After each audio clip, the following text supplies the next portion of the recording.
Okay, I think it's streaming live.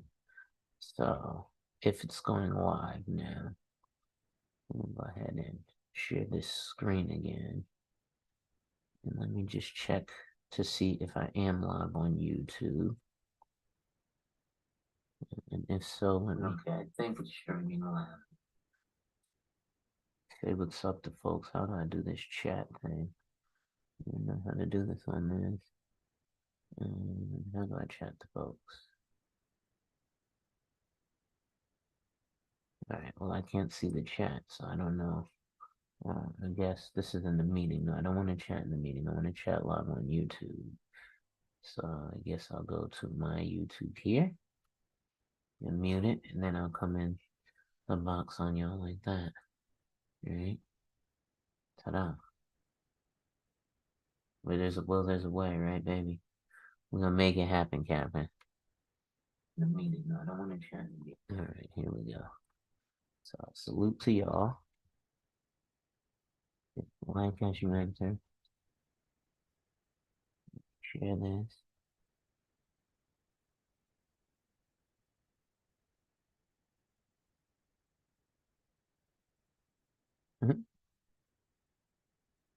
Hey again, Malika. The reason I'm going over this is this was actually just sent to me by someone else whom I as actually a client of mine. And he was like, "Hey, this is kind of interesting. I wonder what you think about it." And I was gonna do a pre-record, but I think it's more effective for me to go live. So I will be multitasking back and forth through the chat and everything. But ladies and gentlemen, it's your boy, the insurance junkie, your fiduciary fella, the all-star advisor Alonzo Hall, and I've returned today to weapon tap on your head with another ADH wealth solution. Make sure you hit that like, drop a comment, subscribe, and hit that notification bell so you're made aware every time I release new content. And as always, share, share, share. Lastly, to contribute to channel growth or to schedule an appointment with a licensed financial professional, the links are in the description. I feel like a pilot saying this now. Let's take off. White and first African American and then Latino households. A couple of baseline pieces of information. I like to go to the percentages. You can look at the numbers, if you will. Essentially, the median or typical African American household has 6 cents in wealth for every dollar of wealth that the typical white household has. Now, I probably should have started reminded us what the income disparity is. The typical median African American family has about 54 to 60 cents, it depends on the year, of income, of earned income, for every dollar of earned income that the white family has. So what does that mean right there? Well, this is why this gentleman sent me this video. He was like, "Yo, bro, it seems like everywhere in black social media, even the celebs and everybody's worried about, this whole Keisha and Jamal conversation, right? Keisha and Jamal, again, stereotypical names. Um, and the difficulty is that, especially in the black community, while we're having Keisha and Jamal conversations, the Latino community has more money than us, and the white community has more money than us. The Asian community has more money than the white community, so obviously they have more money than us. And Asians does include Indians, like Bengali. That country is in Asia, or that continent, I'm sorry, is Asia. For example, if you're in Europe, you don't call you call them Indo-Asians. Those are from the country of India, but the continent of Asia. But Indians and Asians, or Chileans, are doing better than white Americans. So the conversation needs to be less of, why ain't Keisha let me take her to the Cheesecake Factory, and why don't we own a Cheesecake Factory? Like the guy who married the porn star Joe Smith, when his woman was like, "Hey, Shaq, can you hook him up with a Wingstop or a Papa John's?" That wasn't some bullshit. That is reality. That's what we need in our community. Nepotism. That's one thing that'll help it grow. I don't want to help my friend, my family. I can't help my another niggas. That's what we look like. Yokels. And that is the standard that we typically have taken as what's the project around economic inequality Dark in the man, what United up? States. It's to close that gap. But think about how the paradigm changes if our project is getting from somewhere from 60 cents on a dollar to something we might define as parity, 95, 96, 97, dare we say 100. And think about how the project changes if now we have to think about how do you get from 6 cents on a dollar to something we can define as parity. Right? So when we think about economic equity and inequality. So here's one thing, ironically enough, that can actually help us as a people get from where we are to maybe a little better position. And mind you, this is from Tom Shapiro from Brown University, right? So this isn't just some fucking random white guy, right? He studies this. This is basically an economist. Black wealth, white wealth. Tom Shapiro, Black wealth, white wealth. Hidden costs of being black. Race Today, a symposium on race in America, brought a groups of the nation's most respected intellectuals on race, racial theory, and racial inequality together to the state of black life in America today. Okay? So these aren't just some random people saying some random things. I'm bouncing back and forth because I can't see my other my comments on my other YouTube. In the United But life insurance is actually one of those things, because ironically enough, we don't know as a people that life insurance is it's a great way to generational wealth. It's a shortcut, and you can actually use it while you're alive. Like things like infinite banking, if you know what you're doing, you can actually have that done. Like I said, why take a loan out to go buy out your sister from the house that your dad just left you because he died, when you can take it from your life insurance and pay yourself back, right? But we don't look at it like that, right? So one of the things that we'll do is I actually have a gentleman today who I'm going to have do that so he can collateralize himself alone, right? And there you go. So let's continue though, because again, life insurance is something that you can, if you get it while you get it on your kid, right? When your kid is 15 days old, get it on your kid. I posted in my community tab something about that. White guy who's paying his kids a bunch of money because he pays it to them in life insurance. It's tax-free to them. It's tax deductible to the business. It grows tax deferred, and or when they're older, they can access it tax-free. And unlike if this was an IRA that you put it in for them, they couldn't access that except for up to $10,000 when they want to buy a house. Life insurance, if there's $1 million of cash value, guess what they can access tax-free to go buy that house. But you think life insurance is just a death check, right? Mulatto, what's going on? United States, income is critically important. Go get me another thing of Jello. I'll be right back. Family wealth. For Latino households, it's 7 cents on the dollar. It's very close. It's very close. Now, that data is from nationally representative samples. So I have a lot of confidence in it. Different samples give us slightly different numbers, but the ratios, the 6 and 7 cents on the dollar, are pretty constant. As a sociologist, we call that a pattern, something that repeats itself over and over, and you see the same data no matter almost what day. So there's a pattern. Now, here's the problem with that pattern. One of the things that I'm talking about is the use of life insurance as a way to pass generational wealth and assets in the Black community. Now, there's actually a Yahoo Finance study that shows that Black people actually purchase life insurance more than white people at a higher clip, because Black people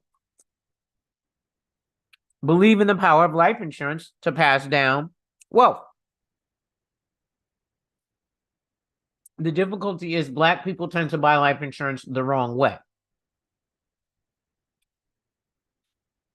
again, it's like I told you guys with buying a Mercedes Benz, right?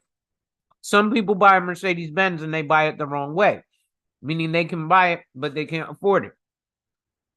If I can show you guys right here, I don't know how. Let's see if I can do it like this. No, it won't do it like that. Okay. Let me see if I can change my background. Hold on.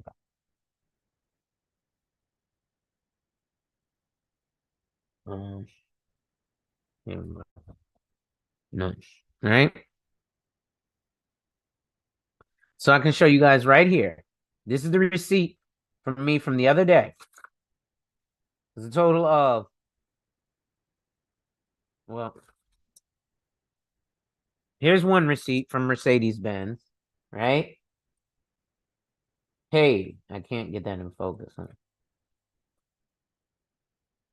$2,215, right? Then another one, $453. Then they put it all together, 400 to 2213 plus 900. I had to break it up into three payments. I didn't have it all on one card. What can I say? Right? But that's and when I say all on one card, I did not pay for any of that with credit. That's all cash or debit. Right? But the thing about that is that's how you buy a Mercedes Benz the right way. Because now everything that I've done on my vehicle is certified by Mercedes Benz, not some bum off the road. And yeah, it cost me a pretty penny, but there were, if I go and something busts on it the next day, they got to fix it for free. You don't get that with Joe the mechanic. You don't. Right? So let's continue here. So black people buy life insurance the wrong way. We buy smaller policies. Hey, listen, I don't want to make anybody rich. I just don't want to leave nobody with no burdens. But then we talk about generational wealth. If I were to go to Google right now, let me see if I can do it. Google. Let's see what screen is sharing with you guys, right? If I were to go to Google, how many years is a generation? So it says a generation is about 20 to 30 years. Okay. So let's use that as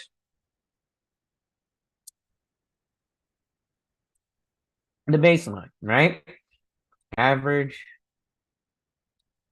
annual income in America, 2022.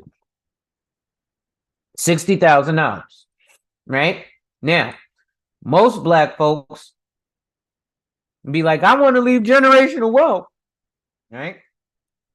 So generally, if you die, life insurance is this income replacement, right? Not just when I die, somebody get a check to bury me. So if we say that the national average salary is 60,000, 61,000,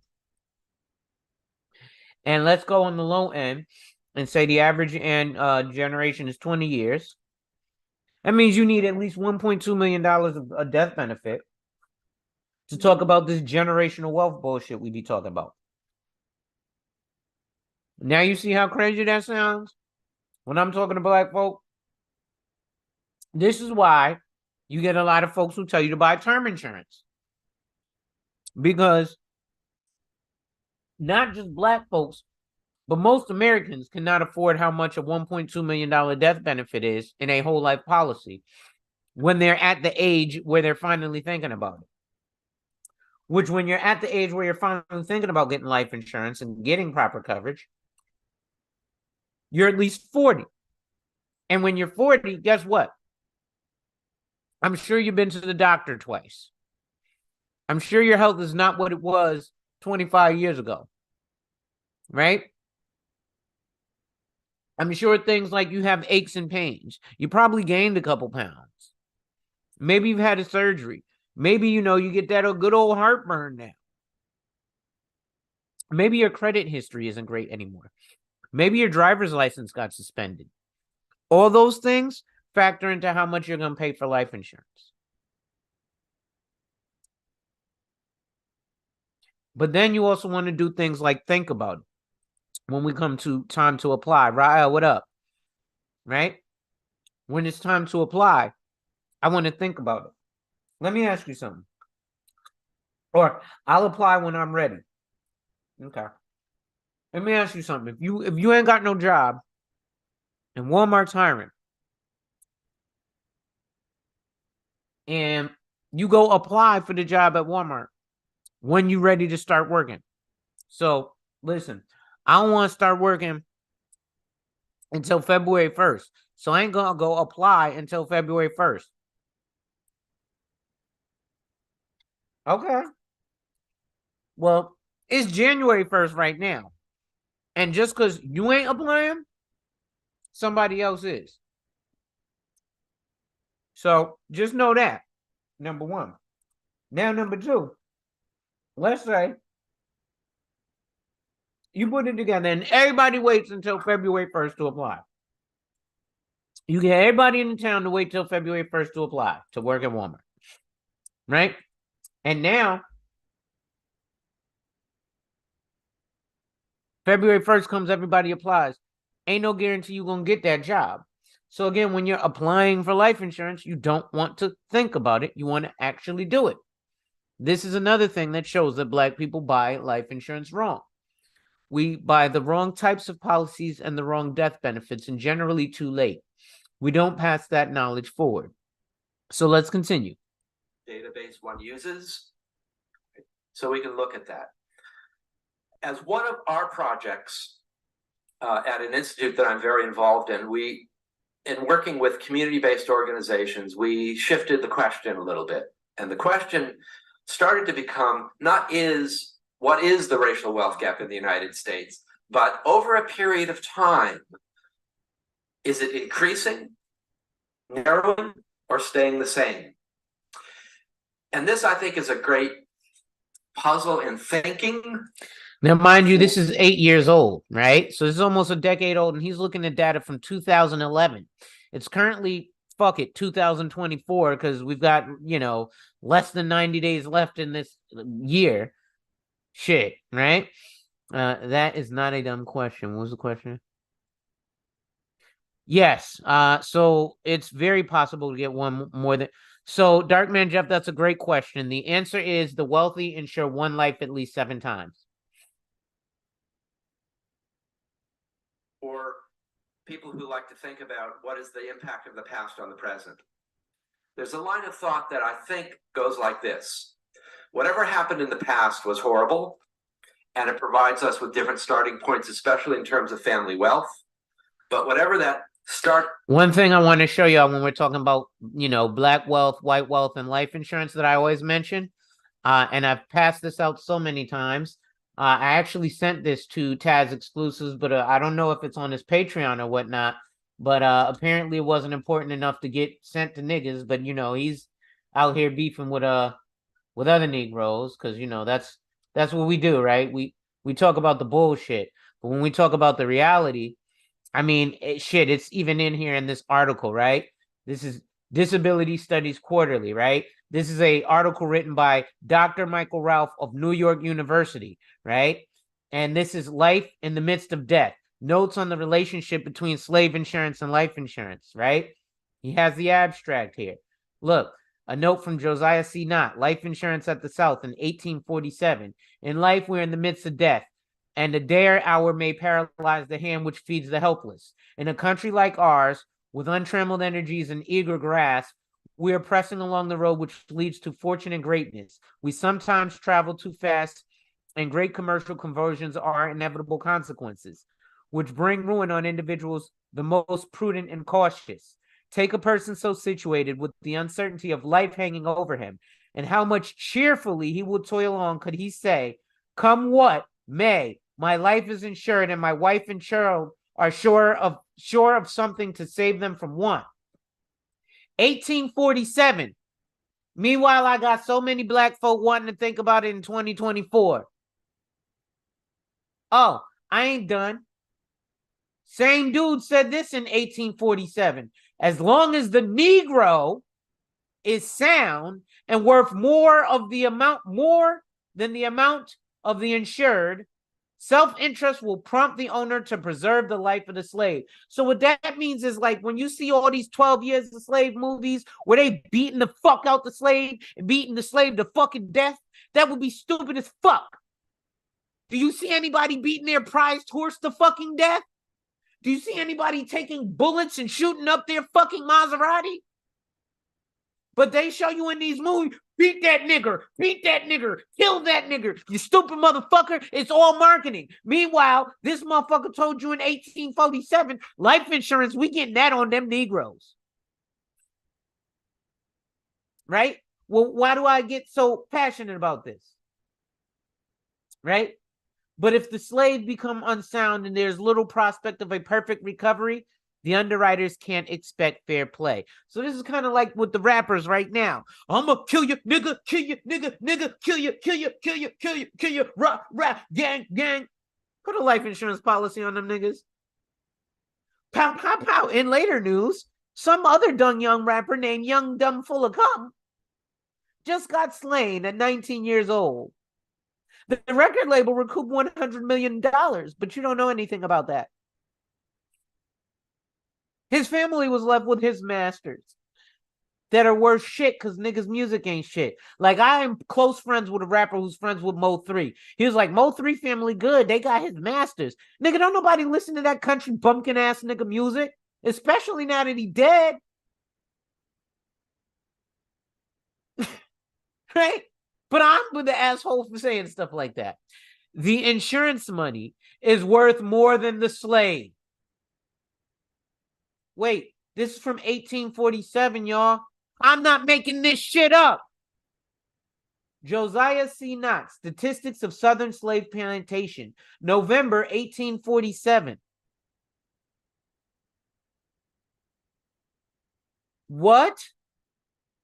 You mean they were talking about this hundreds of years ago?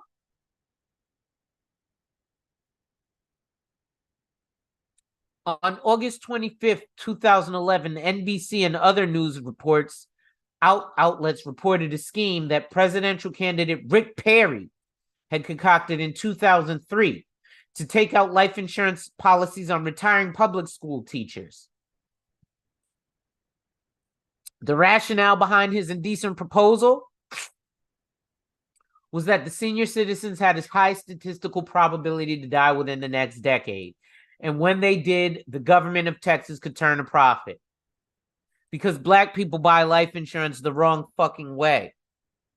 Like, unfortunately, I got a policy through my job. I'm good. Unfortunately, that's terrible. That's not quite... You forgot the little on his name.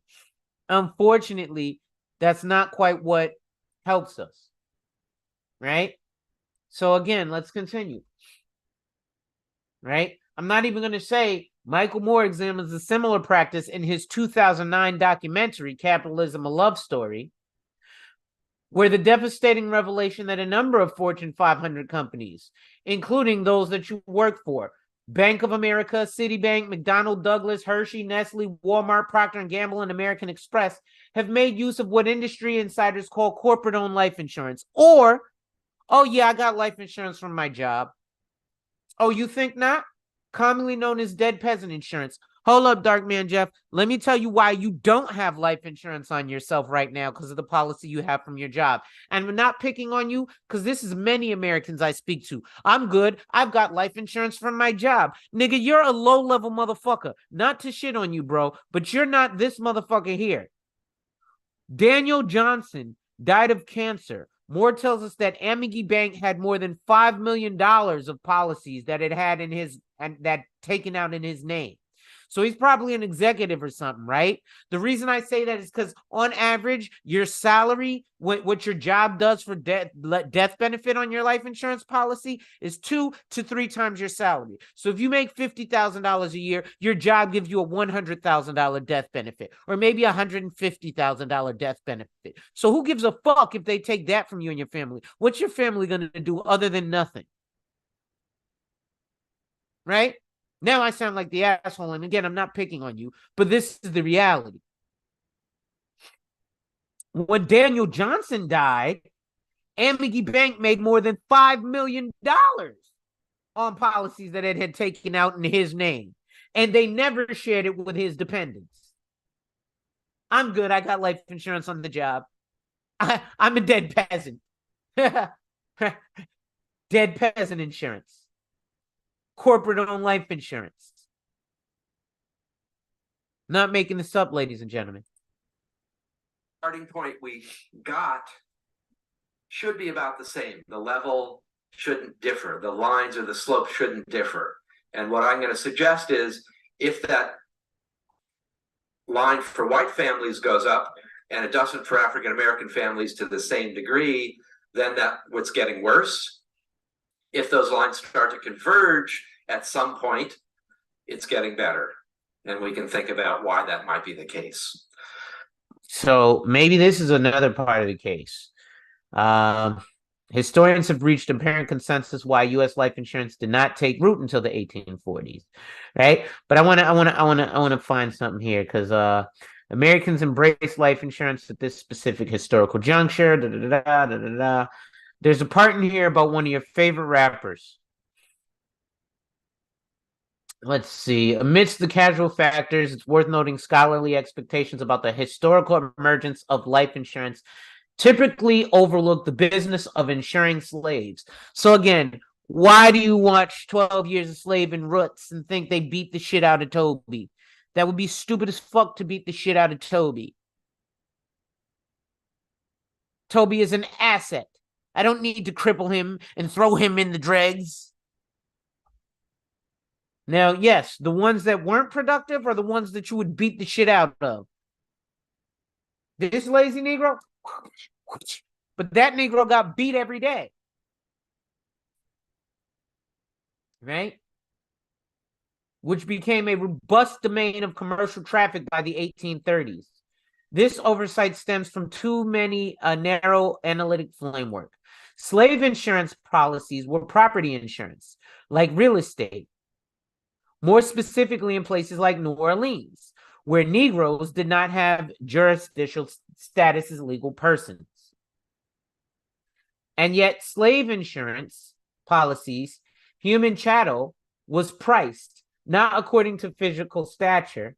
Instead, prices were based on the enslaved person's skills. So if you had a Negro who did physical labor, it was probably a cheap insurance policy. But if you had a Negro who had some brain power, it was probably expensive insurance policy. So, because it is ultimately connected to our capacity to find relief from illness or injury, but since it is bound up in our ability to earn an income and with the fate of our closest kin, insurance, namely life insurance, has since the industrial age helped people to measure the distance from familiar modes of mutual aid. So damn, you mean this shit from 1847 got a lot to do with something from 2011 that got a lot to do with something from 2024? Check the comments here. They beat those out, sell them for real cheap. Yeah.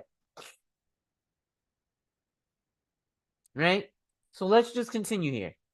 These formal structures of financial assistance continue to provide language on both which people comment on social mobility.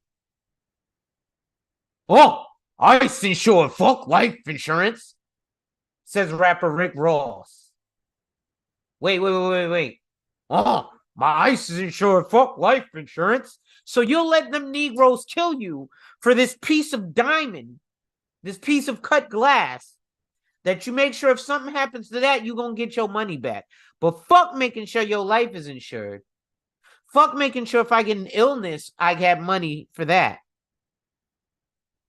Ladies and gentlemen, I'm almost sick to my stomach and don't want to continue.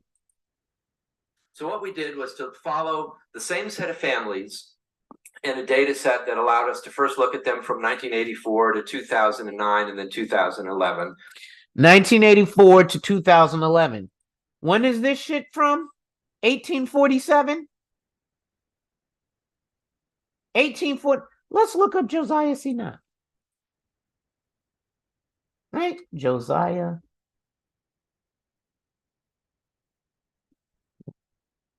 C. Nutt. American surgeon and anthropologist. Let's look up Josiah C. Nutt, right? Since he's the person who's noted in here, right?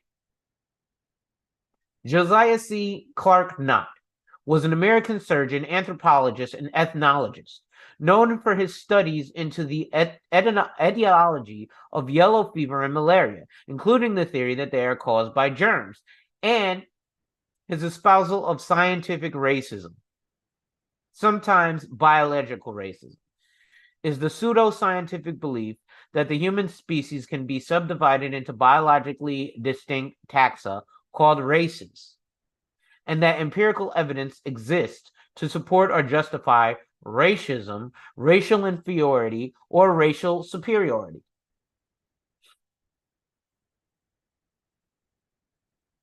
So I'm not saying, but I'm saying, since way back when, So a period of 25, 27 years, and ask the question, what happened to the racial wealth gap among that same set of families experiencing similar public school systems, similar enough American social and public policy, the American political environment, American workplace and recessions and boom periods. And how did all that work itself out in terms of black wealth, white wealth? Well, the first data point you see on the far left, and the dollars are calibrated to 2009 dollars, parenthetically here. Median wealth, white families is the blue line. And it has a great trajectory, except for a blip, the Great Recession, has a great trajectory. It increases in a very robust manner. The dollars are adjusted for inflation. That's real growth. The African-American line here is the red or magenta-ish line closer to the bottom. And there are two things that need to be pointed out. One, very importantly, there is some very good growth. But at the same time, look at the space in the middle. So in these families in 1984, right? This family, their wealth was $5,781 compared to the white family. And again, these are two families. $90,851. There's an $85,000 gap. Now, as time goes on, black folk, we doing better. We doing better. We doing things. Nah, Alonzo, I'm good. I don't need life insurance. I'm investing. I got all this bread in investments. I got all these investments. Look, I'm up. Look, cryptocurrency. And here's what's funny, especially a lot of these guys. A lot of these guys talk about this thing about like low barrier to entry, right? All you need to have is 17 cents. You can literally be a homeless person off the streets and purchase crypto. But what do you need to get out of crypto? Money. What do you need to get into crypto? Money, not much. So it's a low barrier to entry. But if I was to say, hey, this here woman, I'm going to go get with this here woman. All I got to do is buy her a bag of potato chips from the corner store and I can go have sex with her. You would be like, no, I don't want that woman. I'm not going to make that woman my girlfriend. That's a low barrier to entry. Listen, everybody's doing it, man. We're getting girlfriends who are just taking a bag of chips from the corner store. She's not going to take half or anything. Well, no, that's a bad deal. That's what you sound like getting into Snoop Dogg coin or whatever coin is, right? Or XRP or Ethereum or Boiling Point or whatever it is. There's a low barrier of entry to for a reason, right? And this is because, listen, you don't need to listen. Wall Street trapping done helped a whole lot of black people. Oh, these numbers don't show that. So let's continue. Starting here in 1984, the year I was born, 5781, 90,851, right? That's an $85,000 gap. As time goes, actually, black people did a little bit better in the recession period, but we came down as well, as did the whites in this blip. We're at 28,500. They're at 265,000. So you mean to tell me over this basically almost 40-year, 30-year time period,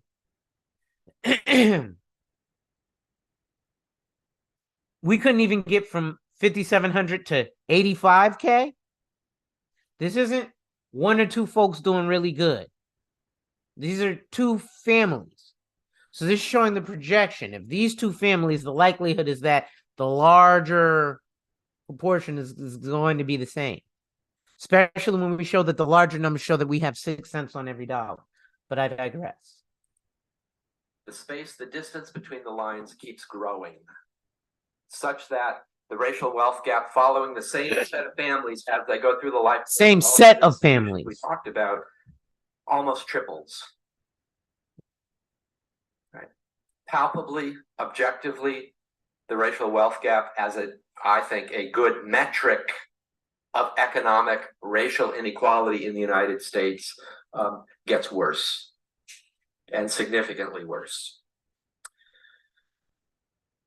I've been doing this work for a long time, and I like to say, one of the amazing factoids, if you will, is that when I talk, nobody has ever challenged the data. No one's come out and said, "Oh, Shapiro, you're full of it. Social sciences doesn't know what they're doing. Well, what's the error margins? I've got another, I've got two neighbors, one black and one white, and they do this and they do that." The data points are never really challenged at all. What is challenged vehemently is the narrative. What's the explanation? Why is the racial wealth gap growing in the United States? So to try and get at... So a huge part of that is things like, we go to Wall Street Trapper. We don't go to qualified financial professionals. In fact, I'm going to go back to my channel because there was something that was posted here by JT the Pocket Watcher just a little while ago. And I reposted it to my community channel. And I think it's very important that we look at it. So here it is. How do you verify the professionals you work with? Many scammers claim to be qualified professionals and they are just lying. Some others were licensed, but their credentials have been revoked. Use the following to verify professionals in good standings. Attorneys, you can go to the American Bar. So you can actually look up licensed attorneys. Let's close some of these windows. Right? CFPs, you can actually look those up, right? You go to the CFP board, right? You want to look up a certified public accountant? Oh, you can do that. CPA verified, right? Oh, I want to look up the guy who says he's got his PTIN or his EA and he's doing my taxes at H&R Block. Oh, you can look that guy up too. Oh, you can actually go onto the IRS and look that guy up. Okay, wait.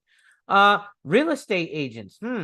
How can I go look up a real estate agent? Oh, you mean there's a place you can go look up a real estate agent? What about my insurance agent, the guy who sells me insurance, whether that be life insurance or car insurance? I don't think there's a way to look them up. Oh, wait, there is?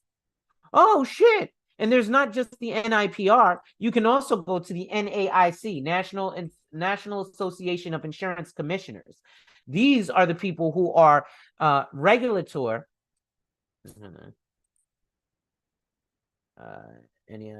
NAIC.org, National Association of Insurance Commissioners, supporting insurance regulators. So that's like FINRA, the Financial Industry Regulatory Authority. NAIC, National Association of Insurance Commissioners. So this is a group of the people who are in charge of insurance and financial services in every state. Right? So, how about if I want to look up a stockbroker? Okay, I can look up a stockbroker. Oh, yeah, you can look up a stockbroker. Oh, what about that guy who says he's a CFA? Oh, okay, well, let's look them up too. First name, last name. That's generally all you need in most of these people. And the correct spelling. Right? Trust but verify. So let's continue really briefly. In a more scientific way, some answers to those questions. We looked at this chart that is a product of some of our research and did some relatively deep analysis that tried with regressions and other techniques that That's probably true, Dark Man. The largest areas of growth in the racial wealth gap in the United States. And just quickly, because I'm going to go into it in a bit more detail momentarily, just quickly, by far the largest area is home ownership and property ownership. It accounts for something like 28% of the difference in the growth between white and black wealth. Now, the difficulty there is it's access to home ownership and property ownership. And what's one of the ways that you can actually access home ownership and property ownership very fast and increase your net worth is life insurance. Let's actually go to Google. Does life insurance add to your net worth? Is life insurance part of my net worth? The cash value of a permanent policy is part of your net worth. While you're alive, term insurance is not part of your net worth. So all those people telling you to get term insurance and invest the rest are telling you to fuck your net worth over. Now, there is a purpose for term insurance because, again, the wealthy insure one life at least 7 times. Let's keep going. But let's see. Actually, I'm going to show you what I mean. How can I buy a house with life insurance? Okay. Can you use life insurance to buy a house? The bottom line, life insurance can be used to buy a house. What? Can you get a mortgage from a life insurance company? I wouldn't get a mortgage from a life insurance, but can you use life insurance to buy a house? Life insurance can be used to buy a house. These financial strategies aren't just limited to buying a house.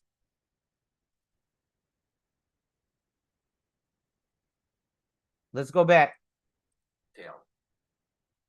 Momentarily. Just quickly, by far the largest area is home ownership and property ownership. Can you use life insurance to buy a house? One way to get around that property ownership. Life insurance can be used to buy a house. Can you use life insurance to pay off a house? Whole life insurance, yes.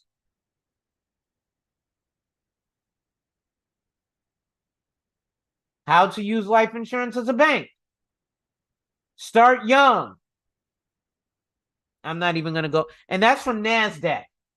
That's from NASDAQ. NASDAQ. Infinite banking. What is it and how does it work?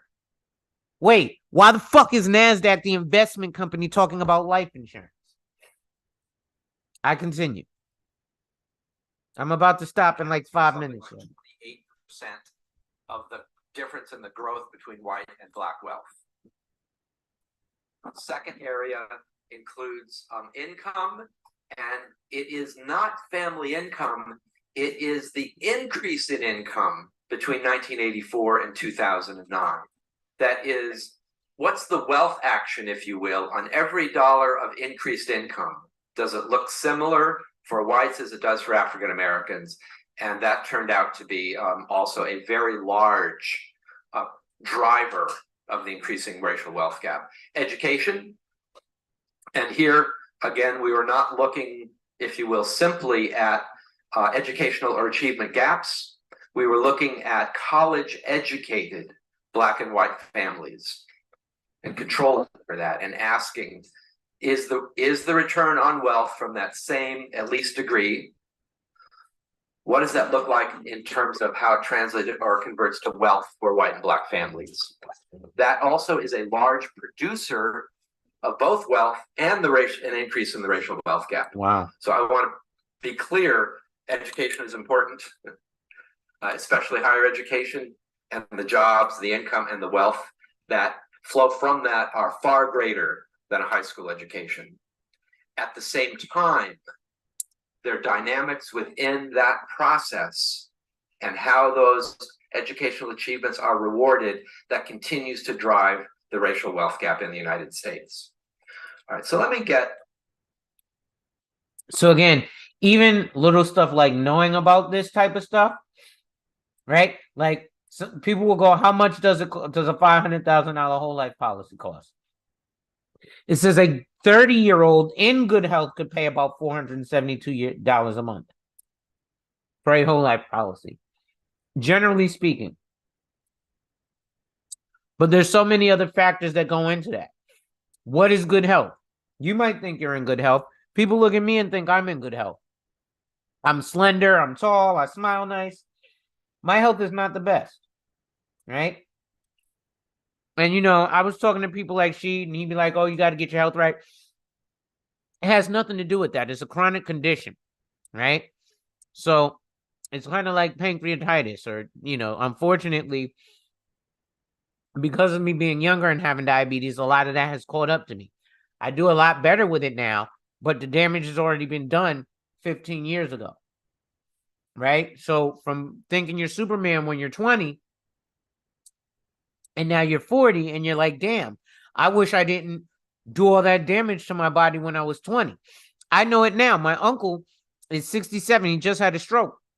He said, listen, bro, I tell you right now, I kid you not, the decisions you make right now when you're 40 are going to have an effect on you when you're 30 years when you're 70 and you're having a stroke. So think about it. So the decisions that I made when I was 25 are having an effect on me when I'm 40. Right? All that late night liquor and lean and la la la, it has an effect on you when you're 40. Also has an effect on you when you apply for things like life insurance. Mister, what's going on? Yeah. To what I really want to get to. Oh yeah, we'll talk about that, Malika. Areas of largest drivers. So I want to start with education. I'm going to go to work and income, and I want to end with home ownership because it's the deepest and it's the most complicated one to think about and to talk about. So eliminating disparities in college education and the return on a college degree in the work we've done has a modest direct impact on the racial wealth gap. Now, let me explain what I mean by that first and how we got to that, and then I'll show a few numbers to indicate it. We have produced, quick advertisement here, we've produced a tool that we call the racial wealth audit. And it is a technique, a set of techniques really, that allows us to look at knowing what the racial wealth gap is, and having modeled through what are the predictors of Black wealth, what are the predictors of white wealth, what are the predictors of Latino wealth. If you change those predictors, how much more or less wealth one gets. So that a lot. All right, so ladies and gentlemen, I've been going for a little while, and this Jello was good, but I need to get me something real to eat. And I want to continue this a little bit later because this is a very interesting symposium. And this is the type of stuff that we need to be looking at on social media. So, ladies and gentlemen, make sure you hit that like, drop a comment, subscribe, and hit that notification bell so you're made aware every time I release new content. And as always, share, share, share. Lastly, to contribute to channel growth or to schedule an appointment with a licensed financial professional, the links are in the description of this video. With that being said, wipe ass. Work in progress every day and see success. Wipe ass. Work in progress every day and see success. Wipe ass. Work in progress every day and see success. I just put the link to this video in the chat because I find it's very important that this be here, right? Like I said, this discussion is interesting. It's interesting coming from my perspective, but maybe you just want to see the full video from his perspective and not get the review or the breakdown. That's why I said bah humbug, because I'm grouchy about the holiday. I don't celebrate holidays normally. I'm not into it. It's not that I'm adverse to religion. I just think we celebrate every day. So anyway, ladies and gentlemen, with that being said, it's your boy, the insurance junkie, your fiduciary fella, the all-star advisor, Alonzo Hall, and I've whapped and tapped on your head with another ADH wealth solution. If you enjoyed the content, make sure you hit that like, drop a comment, subscribe, and hit that notification bell so you're made aware every time I release new content. And as always, share, share, share. Lastly, to contribute to channel growth or to schedule an appointment with a licensed financial professional, the links are in the description of this video. And with that being said, wipe ass. Work in progress every day and see success. Wipe ass. Work in progress every day and see success. Wipe ass. Work in progress every day and see success. And remember, folks, when people challenge you, they don't challenge you to challenge you, but they challenge you to challenge you. Accept the challenge. Salute.